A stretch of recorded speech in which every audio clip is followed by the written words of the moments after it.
काव्यखंड का पाठ 1 के प्रश्नोत्तर लिखने के बाद 20 पेज छोड़कर गद्य खंड के प्रश्न उत्तर लिखने हैं, जो मैं लिखवाऊंगी। पहले पाठ पढ़ाऊंगी।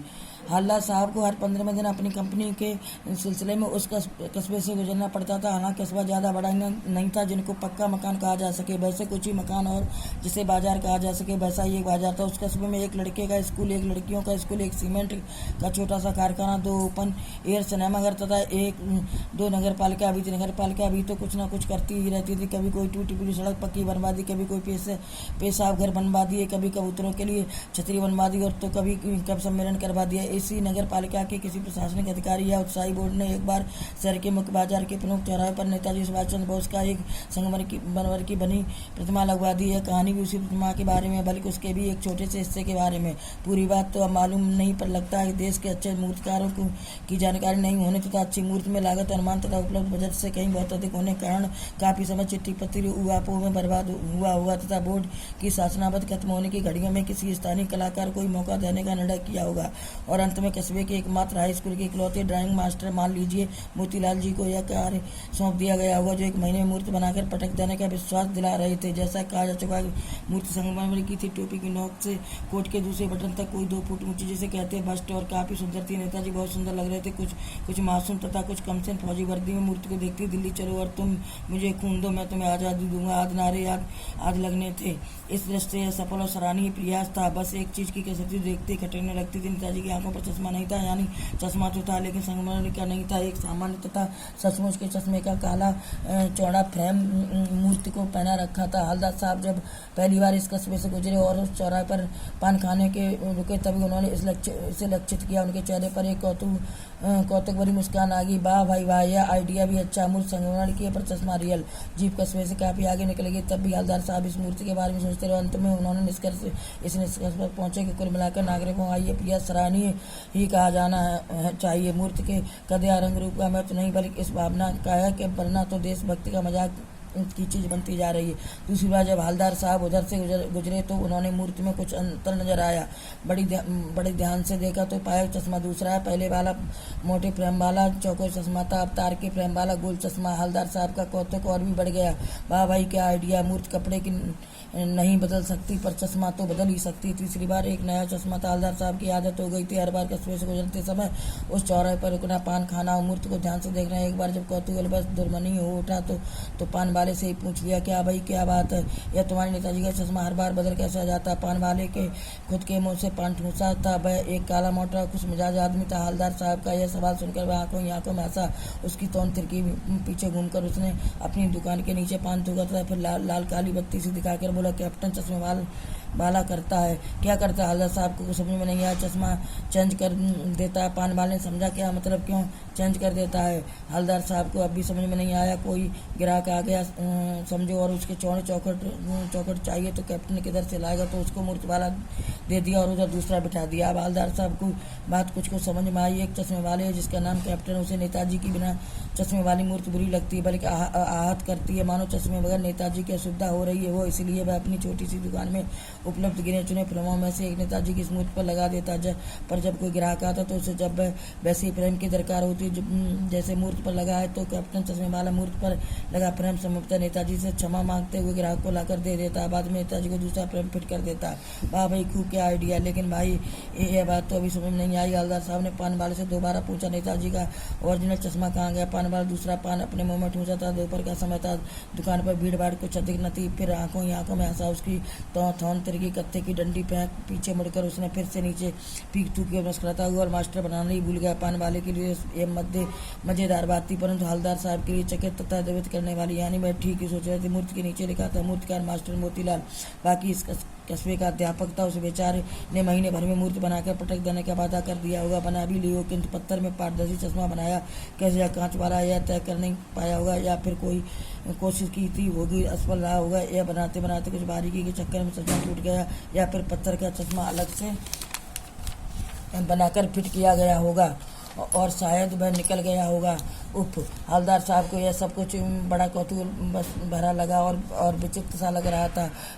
इन्हीं ख्यालों में कोई कोई पान के पैसे चुकाकर चश्मे वाले को देशभक्ति के समझ नतमस्तक होते हुए वह जीप की तरफ बढ़े, फिर रुके, पीछे मुड़े और पान वाले के पास वापस जाकर क्या कैप्टन चश्मे वाले नेताजी का साथी है या आज़ाद हिंद फौज का भूतपूर्व सिपाही? पान वाला नया पान उठा लाया, पकड़े हाथ को मुंह में 1.5 इंच दूर रोकर उसने हवलदार साहब को बड़ी ध्यान से देखा, फिर अपनी लाल काली बत्ती दिखाई और फिर मुस्कुरा कर बोला, नहीं साहब, वो लंगड़ा क्या जाएगा फौज में? पागल है पागल। अरे वो देखो आ रहा है, आप उसी से बात कर लो, कोई फोटो वोटो छपवा दो उसका कहीं। हवलदार साहब को पान वाले द्वारा एक देशभक्त का इस प्रकार मजाक उड़ाया जाना अच्छा नहीं लगा। मुड़कर देखा तो अवाक रहेगा, एक बहुत बड़ा मरियल सा लंगड़ा आदमी, सिर पर गांधी टोपी तथा आंखों में काले रंग का चश्मा लगाए, हाथ में एक छोटी सी संदूक की और हाथ में एक बांस पर टंगे बहुत सारे चश्मे लिए अभी एक गली से निकला था और एक बंद दुकान के सहारे अपना बांस टिका रहा था। इस बेचारे की दुकान भी नहीं यानी फेरी लगाता। हवलदार साहब चक्कर में पड़ गए, पूछना चाहते थे इसे कैप्टन क्यों कहते, क्या यही उसका वास्तविक नाम? पर पान वाले साफ साफ बता दिया था कि अब इस बारे में ज़्यादा बात करने को तैयार नहीं। ड्राइवर तो थोड़ा बेचैन हो रहा था, काम भी था। हवलदार साहब जीप में बैठ कर वहाँ से चल दिए। 2 वर्ष तक हमें हवलदार साहब अपने काम के सिलसिले में उसके कस्बे से गुजरते रहे और नेताजी की मूर्ति में बदलते हुए चश्मे को देखते रहे। कभी धूप का चश्मा, कभी काला चश्मा होता तो कभी गोल, कभी चौकोर, कभी लाल, कभी बड़े ऊंचों वाला गोगो चश्मा, पर कोई ना कोई चश्मा होता। बस उस दूर भरी यात्रा में हवलदार साहब को प्रफुल्लता के कुछ पल देने के लिए। फिर एक बार ऐसा भी हुआ कि नेताजी की मूर्ति के चेहरे पर कोई भी चश्मा नहीं था। उस दिन पान की दुकान बंद थी, उस चौराहे की अधिकांश दुकानें बंद थी। फिर अगली बार मूर्ति की आंखों पर कोई चश्मा नहीं था। हवलदार साहब ने पान खाया और धीरे से पान वाले से पूछा, क्यों भाई क्या बात है, आज नेताजी की आंखों में चश्मा नहीं है?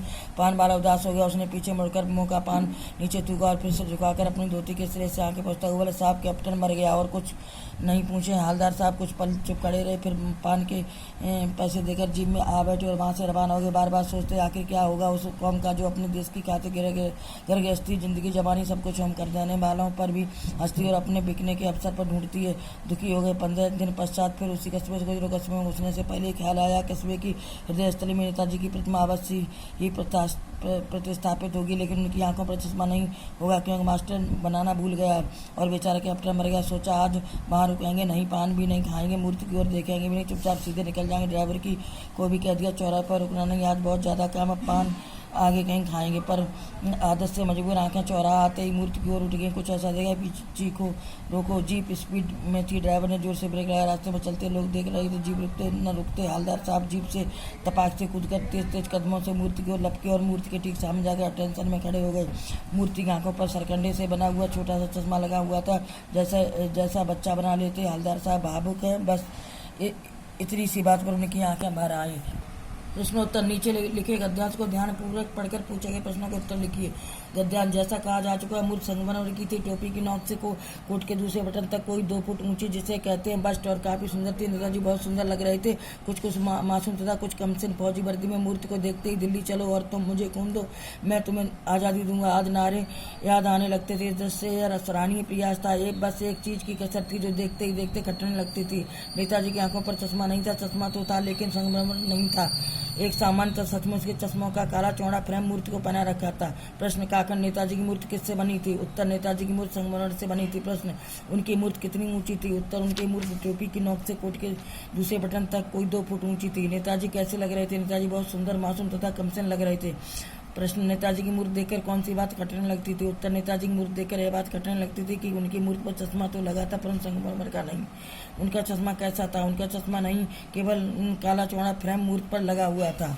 अगला प्रश्न, सेनानी न होते हुए चश्मे वाले को लोग कैप्टन क्यों कहते थे? उत्तर चश्मे वाला एक बूढ़ा मरियल सा लंगड़ा आदमी था। सेनानी न होते हुए लोग उसे कैप्टन इसलिए कहते थे क्योंकि उसके अंदर देशभक्ति की भावना कूट कूट के भरी हुई थी। देश के प्रति त्याग व समर्पण की भावना उसके हृदय में किसी भी सेनानी या फौजी से कम नहीं थी। उसकी इसी देशभक्ति के कारण लोग उसे कैप्टन कहते थे। प्रश्न अगला, हवलदार साहब के ड्राइवर को पहले चौराहे पर गाड़ी रोकने के लिए मना किया गया था लेकिन बाद में तुरंत रोकने को कहा। काकंड हवलदार साहब पहले मायूस क्यों हो गए थे? काकंड मूर्ति पर सरकंडे का चश्मा क्यों उम्मीद जगाता है? गाखंड हवलदार साहब इतनी सी बात पर भावुक क्यों हो उठे? उत्तर हवलदार साहब पहले यह देखकर मायूस हो गए थे कस्बे के चौराहे पर सुभाष चंद्र बोस की प्रतिमा तो अवश्य थी, पर उनकी आंखों पर चश्मा नहीं लगा था। खाखंड मूर्ति पर सरकंडे का चश्मा यह उम्मीद जगाता है कि लोगों को देशभक्ति की भावना अभी मरी नहीं है, भावी पीढ़ी कभी भी इस धरोहर को संभाले हुए है। गाखंड का उत्तर। नेताजी की मूर्ति की आंखों पर सरकंडे से बना छोटा सा चश्मा देखकर हवलदार साहब भावुक हो गए। उन्हें विश्वास हो गया कि देशभक्ति भावना भावी पीढ़ी के मन में भी पूरी तरह भरी हुई है। आज से स्पष्ट कीजिए। बार बार सोचते हैं क्या होगा उस कौम का जो अपने देश की खातिर घर गृहस्थी जबानी जिंदगी सब कुछ छोड़ देने वालों पर हंसती है और अपने बिकने के मौके ढूंढती है। उत्तर। यह कथन हवलदार साहब का। हवलदार साहब को जब पान वाले से कैप्टन की मृत्यु का पता चलता है तो वे बार बार ये सोचते कि उस कौम का भविष्य कैसा होगा जो उन लोगों की हंसी उड़ाती है, जिन्होंने अपने देश के लिए घर गृहस्थी अर्थात अपना सर्वस्व त्याग कर दिया है। साथ ही वे ऐसे अवसर तलाशते रहते हैं जिससे उनके स्वार्थ की पूर्ति हो सके, चाहे इसके लिए उन्हें अपनी नैतिकता को भी त्यागना क्यों न पड़े। अगला प्रश्न। पान वाले का एक रेखाचित्र प्रस्तुत कीजिए। पान वाला एक मोटा काला कुसुमजार लाल काली बत्ती से और मोटी तोंद वाला हर वक्त पान चबाने वाला था, दूसरों पर पत्तियां कसने वाले व्यक्ति था। अगला क्वेश्चन। वो लंगड़ा क्या जाएगा फौज में? पागल है पागल। कैप्टन के प्रति पान वाले की इस टिप्पणी पर अपनी प्रतिक्रिया लिखिए। उत्तर। कैप्टन चश्मे वाले के बारे में हवलदार साहब द्वारा पूछे जाने पर पान वाले ने व्यंग्यात्मक टिप्पणी की कि वो लंगड़ा फौज में क्या जाएगा, वह तो पागल है। पान वाले द्वारा ऐसी टिप्पणी करना उसकी कटाक्षपूर्ण प्रवृत्ति की ओर संकेत करता है। कैप्टन शारीरिक रूप से अक्षम था, इस कारण वह फौज में तो नहीं जा सकता था, परंतु उसके हृदय में जो अपार देशभक्ति भावना कूट कूट भरी थी वह किसी फौजी से कम नहीं थी। वास्तव में पागलपन की हद तक देश के प्रत्याग में समर्पण की भावना रखने वाले व्यक्ति श्रद्धा का पात्र है। उपास करेंगे तो पान वाले द्वारा की गई टिप्पणी सर्वथा अनुचित है। बच्चों पाठ पूरा हो गया। प्रश्नोत्तर लिखें।